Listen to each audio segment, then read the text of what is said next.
നമസ്കാരം, ഷീജയാണ്. അപ്പം നമ്മളുടെ റീഡിങ് ചലഞ്ചിന്റെ ഡേ 2 ആണ്. അപ്പം ഇന്ന് വന്നപ്പോൾ എൻ്റെ കയ്യിലൊരു ബുക്കൊക്കെ ഉണ്ട്. ഇതാണ് ഞാൻ എഴുതിയ ബുക്ക്, ശുഭചിന്ത നൽകിയ വിസ്മയം. നിങ്ങൾ ആലോചിക്കും, ഒരു സാധാരണ ജീവിതത്തിൽ വലിയ കാര്യമായിട്ടൊന്നും ചെയ്യാനുള്ള കഴിവൊന്നും ഇല്ലാന്ന് വിചാരിച്ചിരുന്ന എന്നെ സത്യത്തിൽ ഇങ്ങനെ ഒരു ഓതറൊക്കെ ആക്കി തരാന്നറിയുമ്പോൾ ഞാനിപ്പോൾ ഒരു ബിസിനസ്സൊക്കെ ചെയ്യാൻ തുടങ്ങിയ 19 വയസ്സിലാണ്. അപ്പോൾ പല ആൾക്കാർ, ഇഷ്ടംപോലെ ആൾക്കാരെ നമ്മളിങ്ങനെ കാണുമല്ലോ. അപ്പോൾ ഒരു ദിവസം പല ആൾക്കാരെയും കണ്ടപ്പോൾ ഒരു ദിവസം ഒരാൾ എന്നോട് ഇങ്ങനെ ചോദിച്ചു, ഷീജ മാം, ഞാൻ നന്നായിട്ട് സംസാരിക്കുന്ന ആളാണ്. അപ്പം എന്നോട് ചോദിച്ചു, മാഡത്തിൻ്റെ ഈ അനുഭവങ്ങളില്ലേ, ഇതൊക്കെ ശരിക്കും ഒരു ബുക്കാക്കുവാണെങ്കിൽ എത്ര മനുഷ്യർക്ക് ഇതുകൊണ്ടൊരു പ്രചോദനം ഉണ്ടാവുമായിരുന്നു, മാമിനൊരു ബുക്ക് എഴുതിക്കൂടെ? അപ്പം ഞാൻ ചോദിച്ചു, ഞാനാ ബുക്ക് എഴുതാനാ, അതെങ്ങനെ എഴുതാനാ എന്നുള്ള രീതിയിലാണ് അന്ന് ഞാൻ അങ്ങനോട് ചോദിച്ചത്. പക്ഷേ എങ്കിലും കുറേ വർഷങ്ങൾ കഴിഞ്ഞപ്പോൾ ആ വിത്ത് എൻ്റെ ഉള്ളിൽ കിടന്നു. ഞാനിങ്ങനെ ചിന്തിക്കാൻ തുടങ്ങി, ഞാൻ മനസ്സിലാക്കാൻ തുടങ്ങി, ഓരോ മനുഷ്യൻ്റെ ജീവിതത്തിനും ഒരു വിലയുണ്ട്. നമ്മളിങ്ങനെ വിചാരിക്കാനുണ്ടാവും, നമ്മളെല്ലാവരും വിലയില്ലാത്ത ആൾക്കാരാണ്, സാധാരണ ആൾക്കാരാണ്, നമുക്ക് എന്താ ചെയ്യാൻ പറ്റുക, ഇങ്ങനെയൊക്കെ നമ്മൾ ആലോചിക്കുന്നുണ്ടാവും. പക്ഷെ ഞാൻ എൻ്റെ ജീവിതത്തിൽ മനസ്സിലാക്കിയ കാര്യം എന്ന് പറഞ്ഞാൽ, ഓരോ മനുഷ്യനും ഒരു ലൈബ്രറിയാണ്. എല്ലാവരുടെയും ജീവിതത്തിൽ ഒരു യുണീക്കായിട്ടുള്ള ഒരു സ്റ്റോറി ഉണ്ട്. ആ സ്റ്റോറി നമ്മൾ പല ആൾക്കാരും ആ സ്റ്റോറിയൊക്കെ വെച്ചിട്ട് അതിലുണ്ടായ പെയിനും വിഷമവും ഫ്രസ്ട്രേഷനും അവഗണനയും എല്ലാം എടുത്തിട്ട് സ്വയം വേദനിപ്പിച്ച് എൻ്റെ ജീവിതം പോയേ, എല്ലാവരും എന്നെ നശിപ്പിച്ചു, ഞാൻ എന്ത് ചെയ്യാനാന്നൊക്കെ പറഞ്ഞിട്ട് ഇങ്ങനെ ജീവിക്കും. പക്ഷേ നമ്മൾക്ക് എന്ത് ചെയ്യാൻ പറ്റും? നമ്മളുടെ സ്റ്റോറി മറ്റുള്ളവർക്ക്, ലോകത്തിന് വേണ്ടിയിട്ട് ഷെയർ ചെയ്യാൻ തുടങ്ങിയ കുറേ അധികം മനുഷ്യരുടെ ജീവിതത്തിൽ കരുത്തോടെ മുന്നോട്ട് പോകാനായിട്ടുള്ള ഒരു പ്രചോദനം കിട്ടും. ജീവിതം എന്ന് പറഞ്ഞാൽ ഇങ്ങനെയാണ്. വീഴ്ചകളുണ്ട്, കരച്ചിലുണ്ട്, സന്തോഷമുണ്ട്, സങ്കടമുണ്ട്. ഇതൊക്കെ ശരിക്കും പറഞ്ഞാൽ നാച്ചുറലായിട്ടൊരു അവസ്ഥയാണ്. അതുകൊണ്ട് എൻ്റെ ജീവിതത്തിൽ ഞാൻ എന്തൊക്കെയാണ് ചെയ്യേണ്ടത്, എങ്ങനെ പോകണം, ഇങ്ങനെയുള്ളൊരു തിരിച്ചറിവ് കിട്ടുന്നത് നല്ല ബുക്കുകളിൽ നിന്നാണ്. ഞാൻ സത്യത്തിൽ ഇങ്ങനെ വളരെ തിരക്ക് പിടിച്ച് എന്നെ മറന്ന് വർഷങ്ങൾ ബിസിനസ് എന്ന് പറഞ്ഞ് ജീവിച്ച ഒരാളാണ്. അപ്പം എൻ്റെ വിചാരം എന്താ, ഞാൻ എൻ്റെ ഡാഡിയെ നോക്കണം, മമ്മീനെ നോക്കണം, എൻ്റെ കുടുംബം നോക്കണം, എൻ്റെ കൂടെ വർക്ക് ചെയ്യണം, എൻ്റെ ആൾക്കാരുടെയും കാര്യങ്ങളൊക്കെ എൻ്റെ തലയിലാണ്.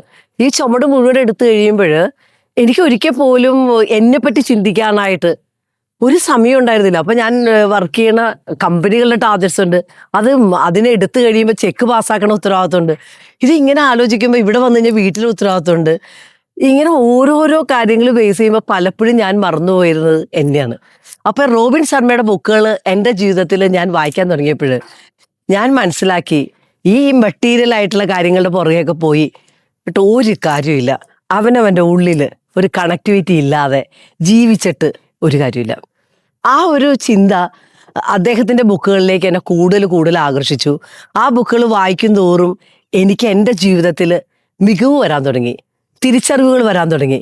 അപ്പം നമ്മൾ ഈ പറയുന്ന ഒരു കാര്യമുണ്ട്, നമ്മളിങ്ങനെ ഡോക്ടറേറ്റ് എടുക്കുന്നു, ഡിഗ്രി എടുക്കുന്നു, അക്കാഡമിക് ഡിഗ്രിയുടെ സർട്ടിഫിക്കറ്റ് കൂട്ടുന്നു. പക്ഷേ ഈ അക്കാഡമിക് ഡിഗ്രിയിലൊരു പ്രശ്നം എന്താ പറയുമോ, അതിൽ നിന്ന് നോളജ് കിട്ടും. പക്ഷെ നല്ല എഴുത്തുകാരുടെ ബുക്കുകൾ വായിക്കുമ്പോൾ ഒരു ഗുണം എന്താ അറിയാമോ, അത് തിരിച്ചറിവാണ് കിട്ടണത്, വിസ്ഡമാണ് കിട്ടണത്. അപ്പോൾ ഓരോ മനുഷ്യൻ്റെ ജീവിതത്തിലും കുറേ തിരിച്ചറിവുകളുണ്ട്. ആ തിരിച്ചറിവുകൾ അവർ ആത്മാർത്ഥമായിട്ട് ഷെയർ ചെയ്യുവാണെങ്കിൽ ഒത്തിരി മനുഷ്യരെ നമുക്ക് എന്ത് ചെയ്യാൻ പറ്റും, ഹെൽപ്പ് ചെയ്യാൻ പറ്റും. അവരുടെ ലൈഫ് എഫേർട്ട്ലെസ് ആയിട്ട് ജീവിക്കാനായിട്ടുള്ള പ്രചോദനവും കരുത്തും ശക്തിയായിട്ട് മാറാനായിട്ട് നമുക്ക് ഓരോരുത്തർക്കും പറ്റും. അപ്പം ഞാൻ നിങ്ങളോട് ചോദിക്കട്ടെ, ഞാൻ അതുകൊണ്ടാണ് ഈ ബുക്ക് എഴുതിയത്, ശുഭചിന്ത നൽകിയ വിസ്മയം. ഇപ്പം ഈ ബുക്കൊക്കെ വായിച്ചിട്ട് പല മനുഷ്യരും എന്നോട് പറയുന്ന ഒരു കാര്യമുണ്ട്, എൻ്റെ മാം, ഈ ഒരു ബുക്ക് കുറച്ച് കാലം മുമ്പ് കിട്ടിയെങ്കിൽ ഞാൻ രക്ഷപ്പെട്ടേനെ എന്ന് പറയുന്ന ഇഷ്ടംപോലെ ആൾക്കാരുണ്ട്. അപ്പം നിങ്ങൾക്ക് ശുഭചിന്ത നൽകിയ വിസ്മയം മേടിക്കണം എന്നൊക്കെ ഉണ്ടെങ്കിൽ ഉറപ്പായിട്ടും നിങ്ങൾക്ക് എന്ത് ചെയ്യാം, ഇന്ന് ഇതീ കാണുന്ന നമ്പറിൽ 9961005116 ഇന്നലെ തൊട്ട് തന്നെ ആൾക്കാർ മേടിക്കാൻ തുടങ്ങി കേട്ടോ. Thank you so much. ഞാനിതല്ലേ എനിക്ക് ഇന്നലെ തന്നെ രാത്രിയൊക്കെ ഗൂഗിൾ പേ വരാൻ തുടങ്ങി കേട്ടോ. ഗൂഗിൾ പേ വരാൻ തുടങ്ങി, എന്നിട്ട് ഇങ്ങനെ വന്നു. അപ്പോൾ എന്നോട് ഇപ്പോൾ ഇങ്ങനെ മെസ്സേജ് ഇട്ടു, മാം ഇത് അയച്ചു കഴിയുമ്പോഴത്തേക്കും ഒന്ന് മെസ്സേജ് ചെയ്യണം കേട്ടോ. അപ്പം ഞാൻ പറഞ്ഞു, ഞാൻ അയച്ചു കഴിഞ്ഞാൽ ട്രാക്കിംഗ് ID ഇട്ട് തരാം കേട്ടോ എന്നൊരു വോയിസ് ഇട്ട് കഴിഞ്ഞപ്പോഴത്തേക്കും പെട്ടെന്ന് എനിക്ക് പേര് ശരിക്കും പറഞ്ഞു കഴിഞ്ഞാൽ തലയിലേക്ക് വരുന്നില്ല. അപ്പം എനിക്ക് അപ്പം തന്നെ തിരിച്ചു വന്നു, എൻ്റെ മാമിൻ്റെ വോയിസൊക്കെ കേട്ടപ്പോൾ എനിക്ക് ഭയങ്കര സന്തോഷമായി. താങ്ക് യു മാം എന്നൊക്കെ പറഞ്ഞ് ഫേസ് ചെയ്ത്. അപ്പം എനിക്ക് ഭയങ്കര സന്തോഷമാണ്. കാര്യം എന്താ പറയുമോ, ഈ ഓരോ ആൾക്കാർ ഈ ബുക്ക് വായിക്കുന്നു, എന്നിട്ട് എന്നോട് അവരുടെ എക്സ്പീരിയൻസ് ഷെയർ ചെയ്യണു. അവരുടെ ജീവിതത്തിൽ ശരിക്കും കുറേ കൂടി ആർജവത്തോടെ ജീവിക്കാനായിട്ട് അവർക്ക് പ്രചോദനമാവണു. അതിനേക്കാൾ വലുതായിട്ട് എൻ്റെ ലൈഫ് കൊണ്ട് എനിക്ക് എന്താ ചെയ്യാൻ പറ്റുന്നത്? ഇപ്പം ഞാൻ ക്ലാസ്സുകൾ നടത്താൻ തുടങ്ങിയിട്ട് 4 വർഷമായി. ഈ 4 വർഷത്തിലും ഓരോ മനുഷ്യരും എന്നോട് പറയുന്നൊരു കാര്യമുണ്ട്. സാധാരണ ഒത്തിരി ലൈഫ് കോച്ചസ് ഉണ്ട്, ഒത്തിരി കോച്ചസ് ഒക്കെ ശരിക്കും പറഞ്ഞാൽ ഇഷ്ടം പോലെ ഉണ്ട്. പക്ഷേ മാമിനെ പോലെ മാമിന്റെ സ്ഥലത്ത് വന്നു കഴിഞ്ഞാൽ ഒരു കുടുംബത്തിലെ ഒരു അംഗത്തെ പോലെ, ഒരു ഫാമിലി പോലെ ഞങ്ങളെ കാത്ത്, ഞങ്ങളുടെ എന്തവസ്ഥ വന്നാലും ഞങ്ങളെ സപ്പോർട്ട് ചെയ്യണ ഒരാള് സത്യം പറഞ്ഞ് ഞാൻ കണ്ടിട്ടില്ല അതുവരെ. അപ്പൊ ഞാൻ നിങ്ങളോട് പറഞ്ഞെന്താ വെച്ച് കഴിഞ്ഞാല്, നമ്മുടെയൊക്കെ ലൈഫിൽ എല്ലാവർക്കും പ്രശ്നങ്ങളും പ്രതിസന്ധികളും ഒക്കെ ഉണ്ട്. ഇതൊരു ജീവിതത്തിന്റെ യാത്രയിൽ ഉണ്ടാവുന്ന കാര്യങ്ങളാണ്. കാര്യം സന്തോഷം മാത്രം ഉണ്ടായാലും വലിയ കാര്യമൊന്നുമില്ല, സങ്കടവും വരണം. അപ്പോഴാണ് നമ്മുടെ ജീവിതത്തിൽ വിനയം ഉണ്ടാവുന്നത്, നമ്മൾ മറ്റുള്ളവരെ മനസ്സിലാക്കണത്, നമ്മൾക്ക് മറ്റുള്ളവരോട് കരുണ ഉണ്ടാവുന്നതൊക്കെ നമ്മളുടെ ആ ഒരു എന്താണ്, നമ്മൾ കരുത്തരാവണതും അങ്ങനെയാണ്. അപ്പം ഞാൻ ആലോചിച്ചാൽ എൻ്റെ ജീവിതം അത്ര എളുപ്പമുള്ള ജീവിതമൊന്നും ആയിരുന്നില്ല. നല്ല സ്ട്രഗിളുണ്ട്, ഒത്തിരി പരാജയങ്ങളുണ്ട്, ഒത്തിരി വിഷമങ്ങളുണ്ട്, ഒത്തിരി മനുഷ്യർ ചതിച്ച വിഷമങ്ങളൊക്കെ ഉണ്ടായിരുന്നു. പക്ഷെ ഈ വിഷമങ്ങളൊന്നും എന്നെ തളർത്തിയിട്ടും തകർത്തിട്ടൊന്നുമില്ല. അവയിൽ നിന്ന് ഹീൽ ചെയ്യാനും അതിൽ നിന്ന് ഊർജം കൊണ്ട് നിങ്ങളെപ്പോലെ ഒത്തിരി മനുഷ്യരെ കൈപിടിക്കാനുമുള്ള ഒരു ശക്തിയായിട്ടാണ് അത് ഞാൻ ഉപയോഗിച്ചത്. അപ്പം ഞാൻ നിങ്ങളോട് ചോദിക്കുകയാണ്, നമ്മുടെ ചലഞ്ച് പോയിക്കൊണ്ടിരിക്കുകയാണ്. അപ്പം ശുഭചിന്ത നൽകിയ വിസ്മയം എഴുതാൻ കാരണം സത്യസന്ധമായിട്ട് പറഞ്ഞു കഴിഞ്ഞാൽ എൻ്റെ ജീവിതത്തിലേക്ക് കടന്നു വന്ന് എന്നെ പ്രചോദിപ്പിച്ച ഓരോ മനുഷ്യരുമാണ്. ആ ഒരു മനുഷ്യർ, ഞാൻ ഒരു സാധാരണക്കാരി അല്ല, എൻ്റെ കഥയ്ക്ക് ഒരു വിലയുണ്ട് എന്ന് അവർ ഓരോ തവണയും ഒരു സ്ട്രേഞ്ചേഴ്സായിട്ട് വന്ന ആൾക്കാർ എന്നെ ഇങ്ങനെ ഓർപ്പിച്ചാണ് ഞാൻ ഒരു എഴുത്തുകാരിയായിട്ട് മാറിയത്.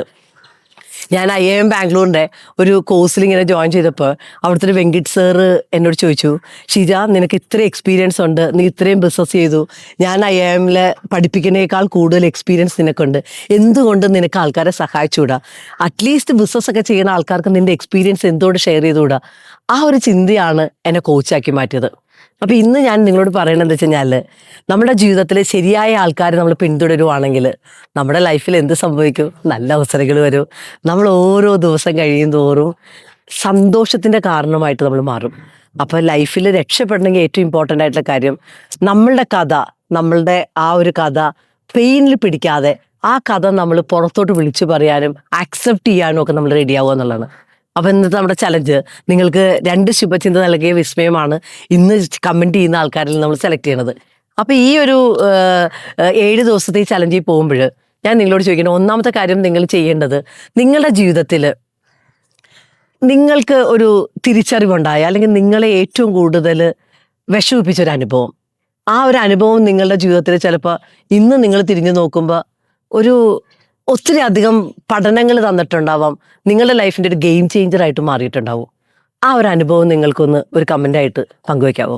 കാരണം എന്താണെന്നറിയാമോ, നമ്മളെല്ലാ ആൾക്കാരും ഓർഡിനറി അല്ല. എല്ലാവരുടെയും ജീവിതത്തിന് ഒരു മഹത്തായ ഉദ്ദേശമുണ്ട്. അതെന്താണ്? മറ്റുള്ളവർക്ക് വെളിച്ചമാവാനായിട്ട്. അപ്പം നിങ്ങളുടെ ആ ഒരു സ്റ്റോറി, ഇപ്പം എൻ്റെ സ്റ്റോറി ഞാൻ പറഞ്ഞു, ഒരു ചെറിയ ചിന്തയാണ് എന്നെ ഒരു എഴുത്തുകാരിയാക്കിയത്. അല്ലെങ്കിൽ എൻ്റെ ഒരു മെൻറ്റർ വന്ന് പറഞ്ഞ ആ ഒരു ചോദ്യമാണ് എന്നെ ഇന്നൊരു ലൈഫ് കോച്ചാക്കി മാറ്റിയത്. അപ്പം ഞാൻ നിങ്ങളോട് ചോദിക്കുവാണ്, നിങ്ങളുടെ ജീവിതത്തിൽ നിങ്ങളെ ഒരു ടച്ച് ചെയ്ത എന്തെങ്കിലും ഒരു അനുഭവം, നിങ്ങളുടെ ഒരു വഴി മാറ്റിവിട്ടതാവാം, ഗെയിം ചേഞ്ചർ ആവാം, ആ ഒരു തിരിച്ചറിവ് നിങ്ങൾ കമൻ്റായിട്ട് രേഖപ്പെടുത്തുക. പിന്നെ നിങ്ങൾ എന്താ ചെയ്യേണ്ടതെന്ന് അറിയാമോ? ഇന്ന് നമ്മളുടെ റീഡിങ് ചലഞ്ചിൻ്റെ ഡേ 2 ആണ്, ആദ്യ ദിവസമാണ്. 5 പേജ് ഏതെങ്കിലും ഒരു ബുക്ക് വായിക്കുക. വായിച്ചിട്ട് ഏത് ബുക്കാണ് വായിച്ചതെന്നുള്ളത് താഴെ വന്നിട്ട് കമൻറ്റ് ചെയ്യുക. ഇത് രണ്ടുമാണ് നിങ്ങൾ ചെയ്യേണ്ടത്. അപ്പം നമ്മൾക്ക് സെലക്ട്, ഇപ്പം നിങ്ങൾക്ക് ശുഭചിന്ത നൽകിയ വിസ്മയം മേടിക്കണം എന്നുണ്ടെങ്കിൽ 340 റുപ്പീസാണ് ഓൾ ഇന്ത്യ ഡെലിവറിയിൽ. 9961005116 മെസ്സേജ് ചെയ്താൽ ഞാൻ അയച്ചു തരാം, അഡ്രസ്സ് ഇട്ടാൽ. അപ്പോൾ എന്തായാലും നിങ്ങൾക്ക് എൻ്റെ മിറക്കിൾ മോർണിംഗ് മില്യനർ, ഇപ്പോൾ പല ആൾക്കാരും എന്നോട് പേഴ്സണൽ കോച്ച് ചെയ്യുമോ എന്നൊക്കെ ചോദിച്ച് വന്നിട്ടുണ്ട്. അപ്പോൾ എൻ്റെ കോച്ചിങ് അക്കാഡമിയിൽ വരാനായിട്ട് ഏറ്റവും ഇഷ്ടപ്പെടുന്ന ആൾക്കാരോട് ഞാൻ പറയണത്, 5 ഡേയ്സിൻ്റെ മിറക്കിൾ മോർണിംഗ് മില്യനർ വർക്ക്ഷോപ്പ് ഉണ്ട്. അത് വരുന്നത് 27-ാം തീയതി രാവിലെ 5 മണിക്കാണ്. അപ്പം നിങ്ങൾ ഇൻ്റർനാഷണൽ സ്റ്റുഡൻ്റ് ആണെങ്കിൽ ലൈവ് സ്ട്രീമിംഗ് ഉണ്ടാവും, നിങ്ങൾക്ക് ക്ലാസ് കാണാനായിട്ടുള്ള ഓപ്പർച്യൂണിറ്റി തരുന്നുണ്ടാവും. രാവിലെ 5 മണിക്ക് നിങ്ങൾക്ക് ശരിക്കും പറഞ്ഞാൽ ക്ലാസ്സിൽ കയറാൻ പറ്റില്ല എന്നുള്ള നിങ്ങളുടെ ആ ഒരു ടൈം സ്പാനിലേക്ക് നിങ്ങൾക്ക് വേണ്ടിയിട്ട് റീപ്ലേ അറേഞ്ച് ചെയ്യണതായിരിക്കും. അപ്പോൾ ഉറപ്പായിട്ടും പഠിക്കാൻ വേണ്ടിയിട്ട് സമയമില്ല, അല്ലെങ്കിൽ ഞാൻ ഇന്ന സ്ഥലത്താണെന്ന് പറഞ്ഞ് വിഷമിക്കേണ്ട. ഏതൊരാൾക്കും അവനവൻ്റെ ജീവിതത്തിൽ ഒരു ഉയർച്ച വരണമെങ്കിൽ ചിന്തകൾ മാറണം. നമ്മളുടെ പഴയ മെമ്മറീസൊക്കെ ഉണ്ട്, കുറച്ച് ചിലപ്പോൾ വിഷമം പിടിച്ചതാവാം, ചിലപ്പോൾ ബുദ്ധിമുട്ടിൻ്റെ ആവാം, പല പല കാര്യങ്ങളും ഉണ്ടാവാം. അവയൊക്കെ ഡിലീറ്റ് ചെയ്ത് പുതിയൊരു സോഫ്റ്റ്വെയർ ഇൻസ്റ്റാൾ ചെയ്യുമ്പോഴാണ് നമ്മളൊരു പുതിയ മനുഷ്യനായിട്ട് മാറുന്നത്. അപ്പം നമ്മുടെ ജീവിതത്തിൽ മാറ്റം വരണമെങ്കിൽ എന്ത് ചെയ്യണം? നമ്മളൊരു പോസിറ്റീവ് ഓട്ടോമേഷനുള്ള ഒരാളായിട്ട് മാറണം. അപ്പൊ അങ്ങനെ ഒരു പോസിറ്റിവിറ്റി ഒക്കെ വേണമെന്നുണ്ടെങ്കിൽ ഉറപ്പായിട്ടും ശുഭചിന്ത നൽകിയ വിസ്മയം നിങ്ങൾക്ക് വാങ്ങാം. എങ്ങനെ ഒരു സ്ക്രാച്ചിൽ നിന്ന് അത്രയും എന്താണ് വളരെ മിഡിൽ ക്ലാസ് ഫാമിലിയിൽ നിന്ന് ഈ ഒരു അവസ്ഥയിലേക്കൊക്കെ വരാനായിട്ട് എന്തൊക്കെ ചലഞ്ചസ് ഞാൻ ബേസ് ചെയ്ത് എൻ്റെ ഓൺ ലൈഫിൽ ഒരു 69 ചാപ്റ്റേഴ്സാണ്. അടുത്ത 2 ബുക്കുകളും കൂടി ഞാൻ ഇമ്മീഡിയറ്റ് റിലീസ് ചെയ്യും.